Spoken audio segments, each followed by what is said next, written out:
طيب.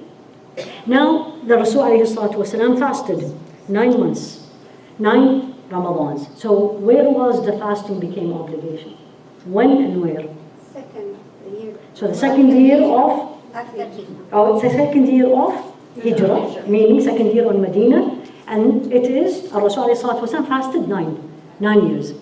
9 years. So that's from the sunnahs, from his teaching. طيب. And this is the hadith of Rasul ﷺ, and this is in Bukhari. The hadith says the following. I put it in Arabic and in English so you can enjoy both, whichever one you read. And Arabic, anytime you read Bedouin, came to Rasul ﷺ, you have to put in your mind the Bedouin mind. Right? For example, to make things easy for you. When you say someone come from America and ask me a question, and someone come from Europe and ask me a question, and someone comes from the Middle East and ask me a question, the way they asked is different, and what they are looking for is different because of their background. So the Bedouins in general, when you see this with the Rasul ﷺ, they really want the bottom line. You know, explain it to me right away. They're usually straightforward. So Arabi and Bedouin came to Rasul ﷺ, and he was ta'il al-ras. It's like an upset or very excited, you can use this. And he says, tell me what is my obligations.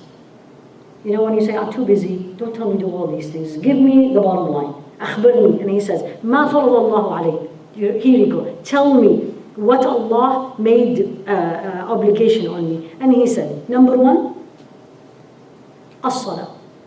5. Not more. Unless you want to do more. And he says, what's obligation from fasting? And he said, Ramadan, unless you want to do more. And he says, ما فرض علي من الزكاة.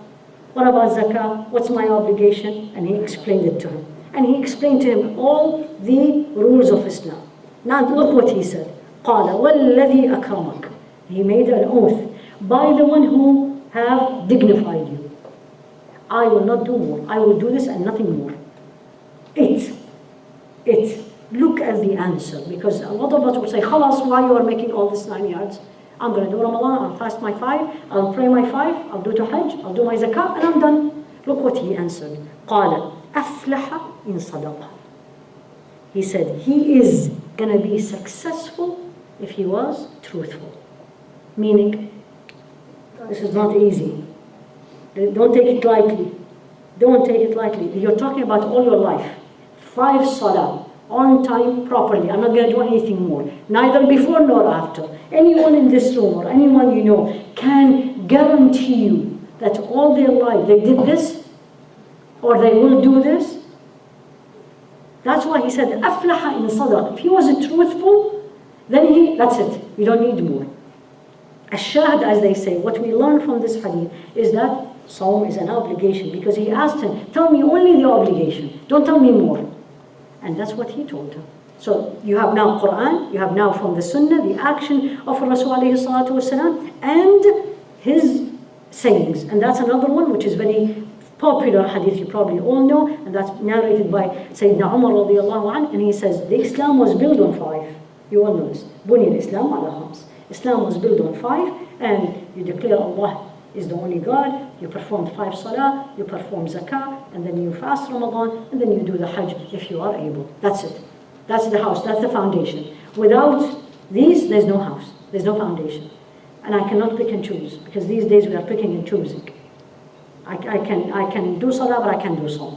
Jazakillah khair. I can do salah, but I can't do salah. I'll give you an example. Yesterday when I had the meeting with the youth, amazingly, everybody I asked who's going to be fast, everyone is fasting, alhamdulillah.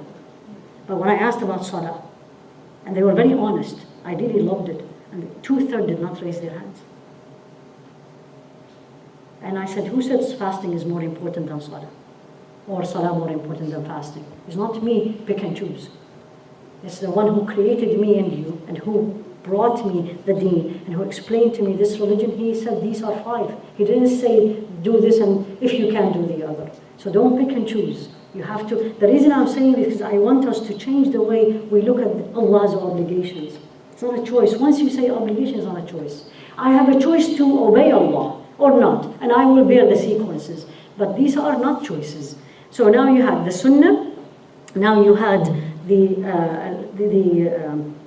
Quran, you had the saying of Rasul alayhi salat, and this is his actions. And this is another hadith, it's also in Bukhari, that Rasul alayhi salatu wasalam, before the second year of the Hijrah, he used to fast always Ashura. When Ramadan became an obligation, he made Ashura not an obligation. Rather, Ramadan is the obligation.